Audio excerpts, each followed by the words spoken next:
Guys, I hope you're ready today because it's going to come fast and furious today. All right, because I am very, very nervous about tomorrow. And you only see it's only 41 points, so what's the big deal? Well, we've started this unit on February 5th. That's what the big deal is for me. All right, over a month now. I know we had a break in between, but I'm a little nervous here.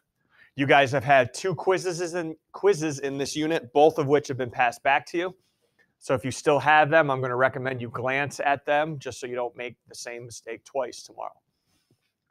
All right, there's only 4 multiple choice. The other 7 are going to be long response type problems. That is everything up there we've done so far this unit. The only formula I will give you tomorrow is the quadratic formula in case you need it. All right, I am not going to give you law of sines, cosines, tell you how to spell SOHCAHTOA. All right, that's it. No formulas other than the quadratic formula. As much as I would love to say, all right, go get in groups, practice some of the problems, I can't have that today. All right, I picked select problems out from your packet that we're going to try out, and we're going to get after it until 11:43. All right, so I hope everyone's ready to roll here.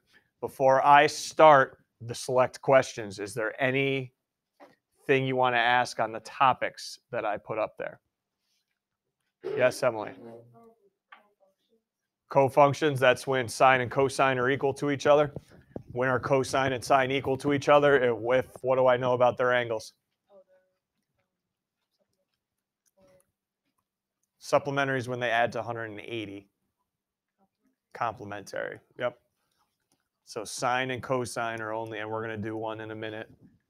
All right, sine and cosine are only equal when their angles add to 90. All right. All right, let's start in your packet. All right, let's start in your packet. Please go right after your double triangle homework last night. I tried to set this up as easy as possible for you. I have all the formulas you need to come in knowing tomorrow. I also have your 30, 60, 90, 45, 45, 90 chart up there. All right, because it's been a while since we went over the rules, so that's all up there. And at the bottom, and then we have some vocabulary terms you should know going in. If I ask for angle of depression, elevation, you know what I'm asking for. Geometric mean, how to find that, and cofunctions, which is Emily just asked about. At the bottom, textbook questions to try. You know, this is our 8th unit now. If you try them, you try them. If not, fine. Okay, you guys know how much work you need. And then the answers to those textbook questions are on the following page, and then you guys should have additional questions. Please just make sure your packet has, at the very last page, the answers to those additional questions in there. Because I know sometimes the last page doesn't get copied for some reason or stapled correctly. So everyone's got the answers on the very last page to the additional questions. We're all good? Everyone's got a calculator. We're ready to go here. Okay, first additional question we're going over. First one, number 1. Here we go. Draw yourself a rhombus. Let's get rolling.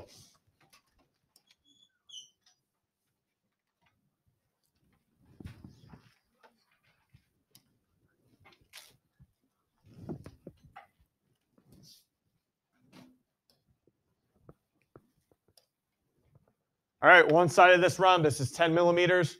One of the angles is 60. All right, great. One of the angles, 60 degrees. Find the length of both diagonals. Well, are they going to be equal to each other? Oh, here we go. Property time. Rhombus diagonals equal. No, that's called a rectangle. So the diagonals are not equal. All right, so let's draw these diagonals in that we need to find. And I'm going to go around to a couple people, see if you remember the properties that are going to help me out here. Diagonals of a rhombus are blank, do blank. One property. Here we go, 15. Form right angles. That's going to be huge for me. This is where I lived all unit, was with right triangles.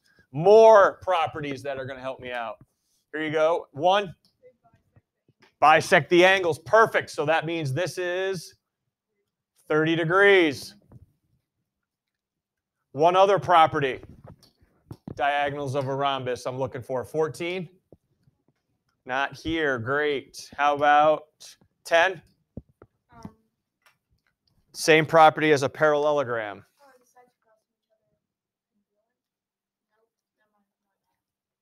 Diagonals do what? Bisect each other. Why do I tell you that? Because we're not going to find the whole diagonal. We'll find this piece and do what with it? double it. All right, so let's help me out here. If that's 6, that's 30. What's my other angle up here? No. This would be 60. Oh, 30, 60, 90. And what I'm asking for is this side so I can double it, and this side so I can double it. Then I'll have both diagonals. All right, how can I find X and Y? Multiple ways. I could go back to my 30, 60, 90 chart. I could do sine, cosine, tangent from SOHCAHTOA. I could even do law of sines. Unfortunately, I'm going to force you to do 30, 60, 90 right now. Okay? You can choose which way you want to do tomorrow, but for now, I'm going to force you to do 30, 60, 90.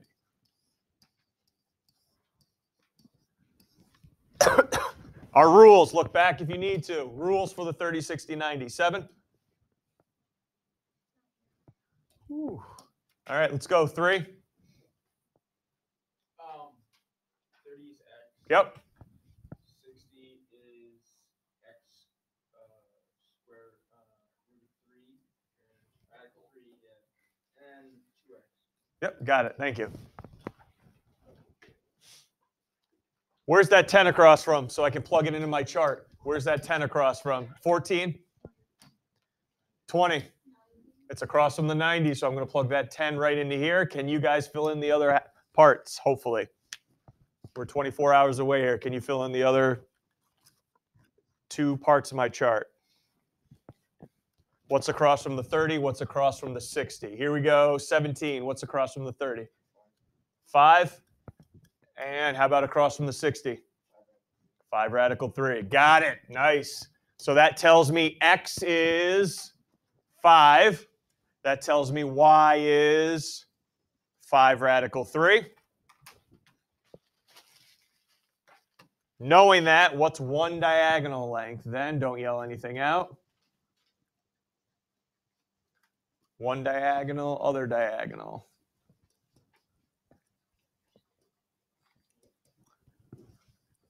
All right, so give me either one. I don't care. One of the diagonal lengths. 3?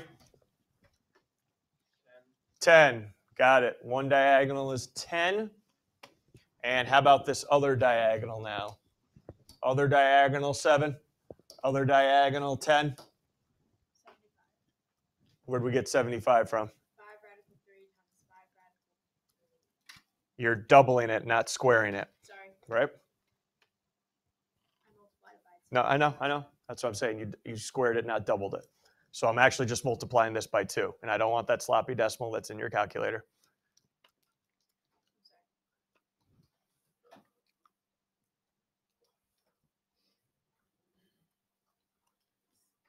I don't know how to turn it into a fraction. I know. Ready? You're just, look at this loop. You're multiplying it by 2. 17. No. You're multiplying this by 2. Oh, yeah. So 5 times 2, 10. radical. That's all I needed. Okay? I didn't want the decimal. Everybody good? Now, I'm going to warn everybody. Oh, well, I'll just do law of sines tomorrow. Okay, go ahead, but what if the directions say leave your answer in simplest radical form? What's your calculator going to give you? Decimal. All right, so I may force you to know the 30, 60, 90, 45, 45, 90 tomorrow. Be prepared for that. Okay, just don't rely on law of sines every time. All right, especially if it says simplest radical form. The only thing that's going to give you simplest radical form is the 30, 60, and the 45, 45. Any questions on this one? All right, you should have a fireworks example. I believe it's 6, maybe 7. 6, yep, here we go.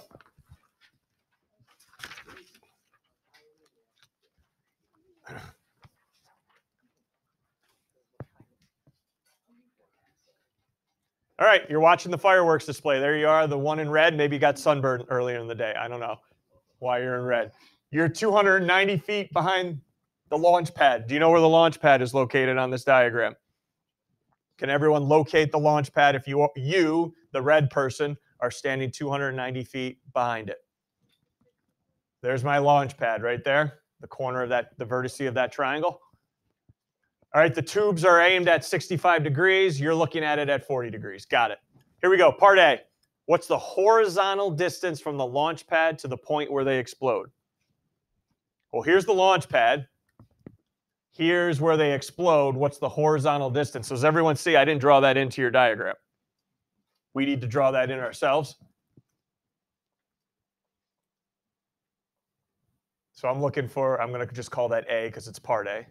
And then go ahead and read part B. What am I looking for there? What's the height of the fireworks? So what am I looking for now? That's not drawn in either.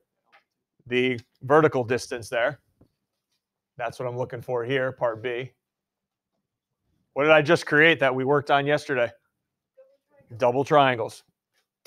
Okay, double triangles. First thing you guys are going to try to do is fill in all your missing angles. Go right ahead.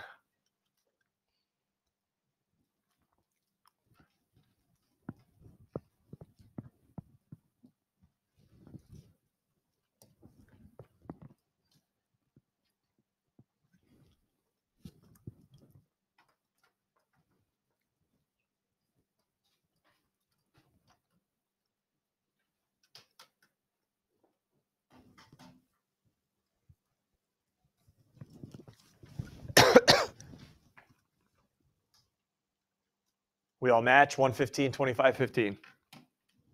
Okay, finding part A first. So finding that horizontal distance. Let me see. It doesn't look like I'm going to be able to use that triangle or the big right triangle, I guess. I'm stuck. Is there a side I can find? So I'm going to get off. I can't find A, can't find B, but I can find side.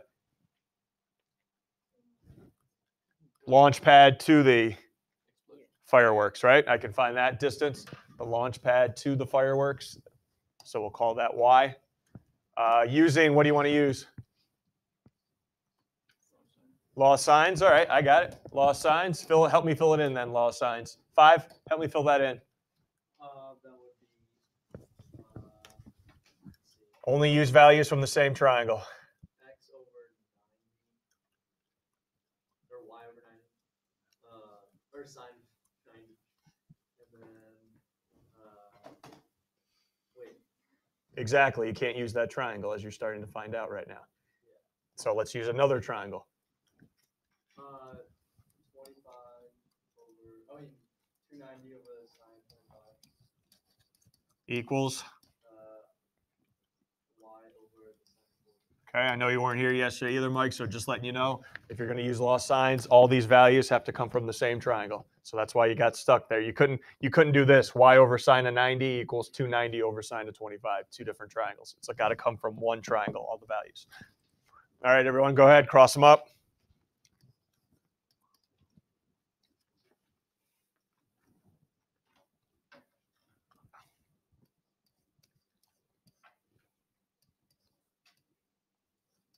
Are we done with the problem here?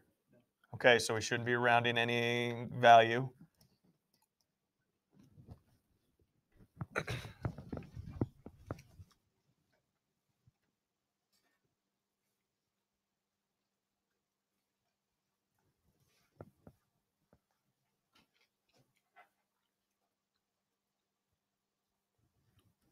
All right, so that's the value of Y. How are you going to get to A for me now? What's your plan to get to side A?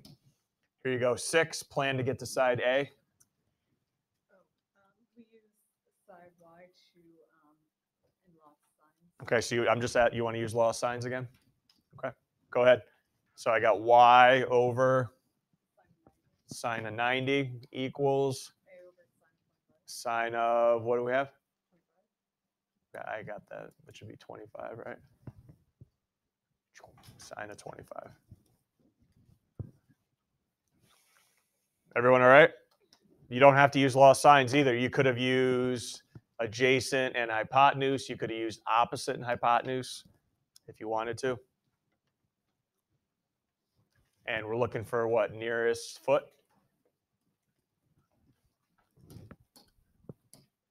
So 3 whenever you're ready, nearest foot. 20.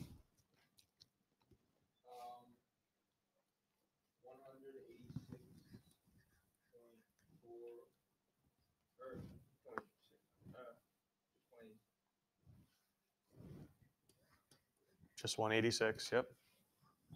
Be disciplined tomorrow. Put your units on their feet.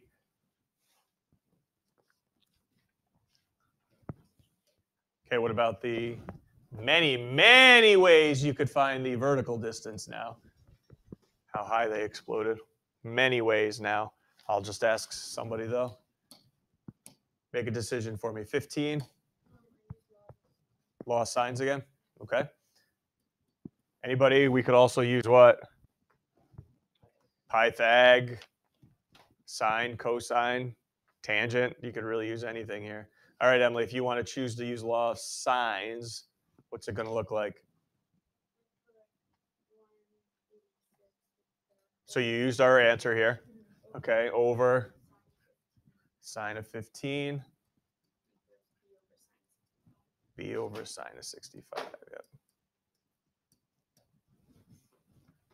You could have also used your original y value over sine of 90 again. Instead of 186 and 15, that would have been fine.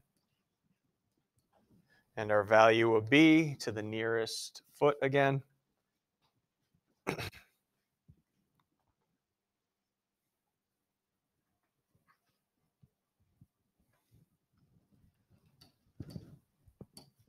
Whenever you're ready there, number 3 again.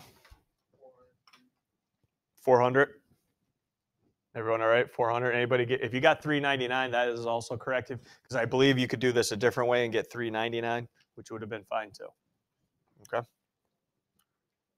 We're all good. Why did I write 15 up there? Anybody know?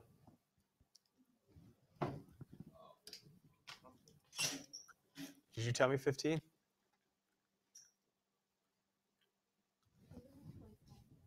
Should be 25, right? Yeah.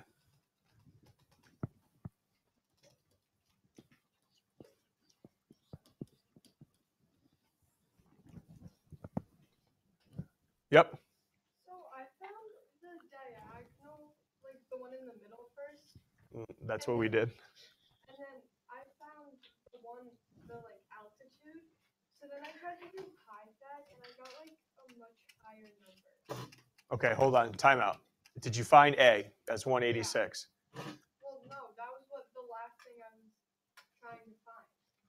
But I was trying Then to, how'd you find B first then? I used law of sines. And got what? For the diagonal, I got 441. And then Okay. for the altitude, I got 400. Okay. I'm still listening here. But I used like the decimal and I used Pythag and I got like 595. Instead of 186? Yeah. Okay, here's my thing. Make sure you know that that 441 is your C squared value. Oh. It's not your A or B, right? Because it's the hypotenuse in that right triangle. So I'm assuming you probably added the two together. We all right? Anything else? All right, let's keep moving. Here we go. Boom. 8. Which expression is equal to sine x if that value? And all this is telling you is x is between 0 and 90, which means what type of angle is x? If it's between 0 and 90, acute. Okay, that's all that's telling you. It has nothing really to do with the final answer. All right, so sine x is the same as, and here we go back to the cofunctions question. What's the cofunction for sine? Cofunction for sine. Cosine. And again, I know we already went over this, but when are these two equal to each other? If the angles add to 90, right? They're complementary. So what do I need to do with this angle to find its complement? Subtract it from 90. So 90 minus x. Okay, it's got to be 90 minus x, the complement. Real quickly, tomorrow, if I give you something that looks like this, and I'm not going to do this because I have no idea how this works out, do not set them equal to each other. They're not equal to each other. If sine and cosine are equal, what do I know about these two? They add to 90. They're not equal to each other. They add to 90. Good deal? All right, let's keep this train rolling. Number 12, everybody. Number 12. We've got to talk about this elevation angle.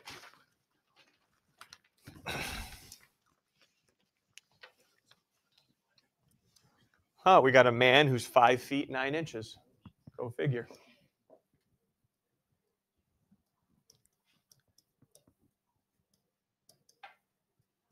and he cast a shadow 8 feet 6 inches. I don't know if I've ever told this story in here, but what kids think of shadows in a diagram. On a nice sunny day, you go outside. Where's your shadow located?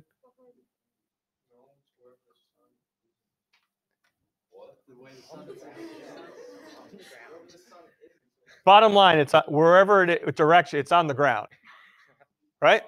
It's not beaming off your forehead.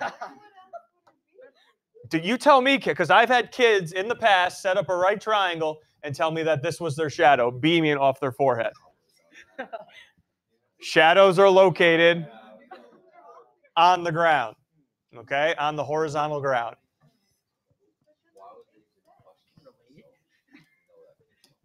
You would be a freak of nature if it was coming off your forehead. It would be sick in multiple ways. All right. And it's looking for the angle of elevation from the shadow of the man's head. Angle of elevation, looking up or looking down? Looking up. Is it located inside or outside the triangle? Inside. So I am looking for this angle right now. I need your help. Before we get into the math of it, one big problem right away.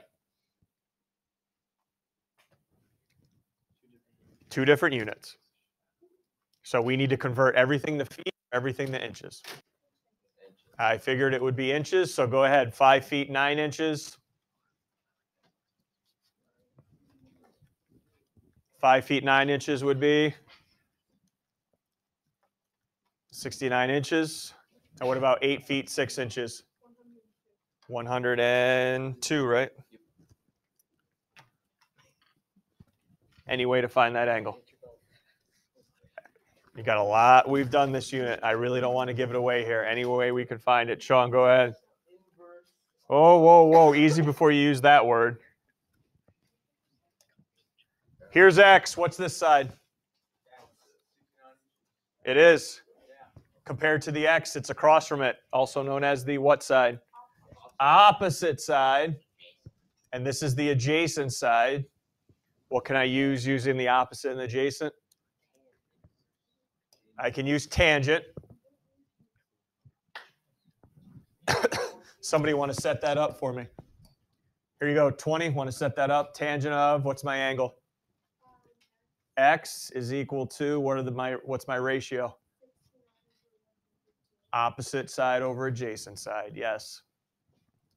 And I do not cross multiply here because I'm finding an angle. Sean, I'll go back to you so you can finally say it. How do I find any angle measure?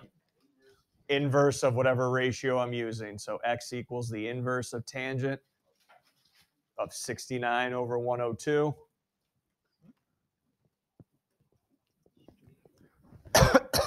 And we round that. What are we looking for? 1/10 of a degree. Inverse tangent. Nearest 1/10 of a degree. What do you got for me, 18? Good man, 34.1. Choice 1.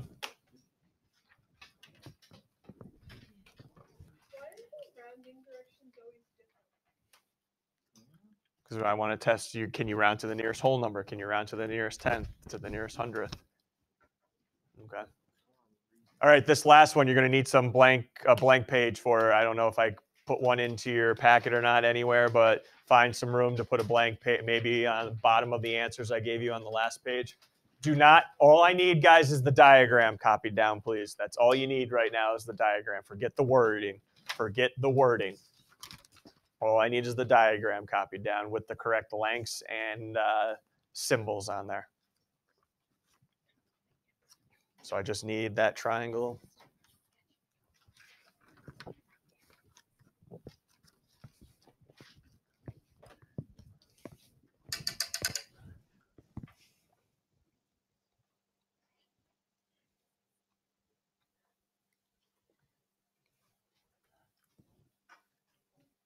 All right, hey, I don't care what I'm asking.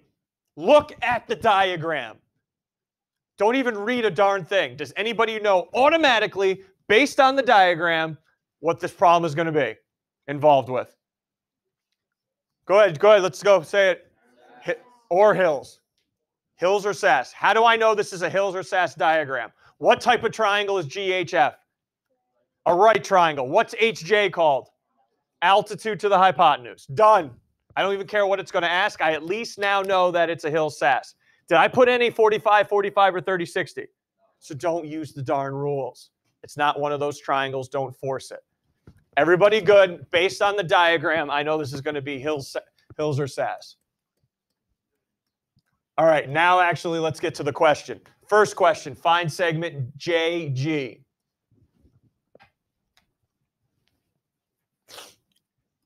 Identify the parts I gave you.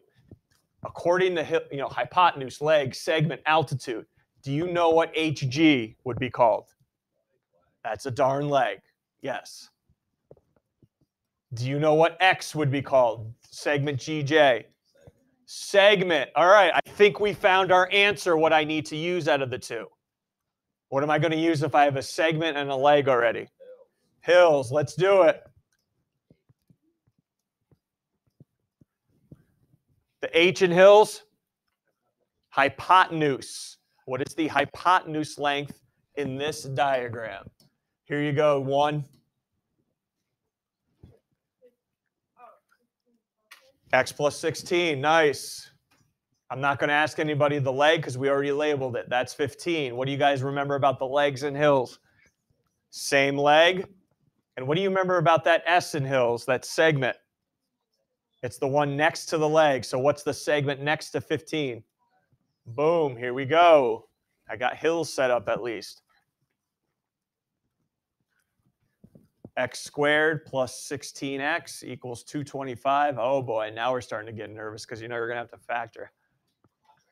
No, I'm not using quadratic formula. Absolutely not. Move the 225 over.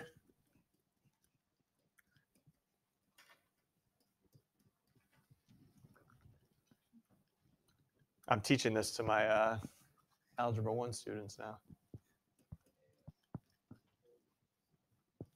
No, I didn't mean that to offend anyone. I'm just a comment. Two numbers that multiply to 225 but add to 16. I'll tell you that right off the bat. You guys can use quadratic formula if you want tomorrow. 25 and 9 are my numbers. Anybody know at least what signs you can put in for me? It's got to add to 16. Plus 25 minus 9. My two values of x would be 9 and. Anybody want to talk to me right now?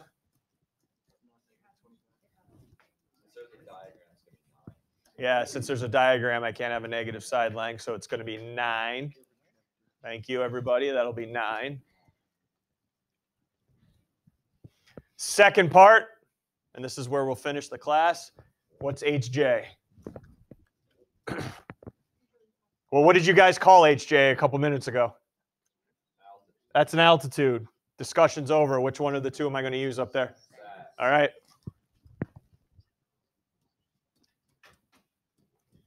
Give me a segment. Just found it. Altitude Y. Other altitude. There is no one. And other segment. 16. No factoring here. Don't worry, everybody. Calm yourself. Y squared equal to 144. I don't know what that was. Plus or minus 12, but we don't really care about the minus 12, right? So y is 12. All right, I think I went over every single option here. All right, it's up to you what you want to practice if you want to come in for extra help today.